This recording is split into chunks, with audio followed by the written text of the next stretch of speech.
ജയശ്രീനെ എടുത്ത് നോക്കിയാൽ നമ്മൾ എപ്പോഴും ഇപ്പൊ ഗൂഗിളിൽ സെർച്ച് ചെയ്യുമ്പോഴും പെട്ടെന്ന് മാറിപ്പോകുന്ന ഒരു ഫേസ് ആണ് മാളവിക അല്ലെ. അപ്പൊ അങ്ങനെ കേൾക്കുന്ന സമയത്ത് ഇപ്പം ബയോല് നിങ്ങളുടെ വിക്കിപീഡിയയിൽ പോലും സിനിമകൾ അങ്ങോട്ട് മാറി കിടക്കുന്നുണ്ട്. ഇപ്പം ഞാൻ നോക്കിയപ്പോ കറുത്ത പക്ഷികള്.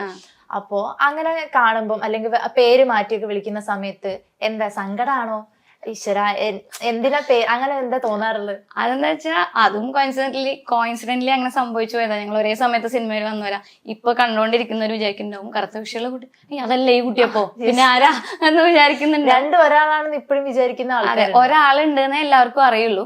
രണ്ടുപേരുണ്ട് എന്നുള്ള ഏതോ ഇന്റർവ്യൂല് പറഞ്ഞ പോലെ ഞങ്ങൾ ഒന്നല്ല രണ്ടാണ് എന്ന് പറഞ്ഞ പോലെ ജയശ്രീയുണ്ട് മാളവികയുണ്ട്. ഞങ്ങൾ ചെയ്ത ക്യാരക്ടേഴ്സ് അങ്ങോട്ടും ഇങ്ങോട്ടും സ്വിച്ച് ചെയ്യപ്പെടാറുണ്ട്. എന്റെ അടുത്ത് വന്ന് ചോദിക്കും അവള് ചെയ്ത ക്യാരക്ടേഴ്സ്, അവളുടെ അടുത്ത് പോയി എന്റെ ക്യാരക്ടേഴ്സും ചോദിക്കും. സത്യത്തിൽ മാളവിക എന്ന പേരാണ് കൂടുതൽ പേർക്ക് അറിയാം. ഒരുപാട് മാളവികയുണ്ട് താനും. അതൊരു കൺഫ്യൂഷൻ ഉണ്ട്. അതെ അതെ.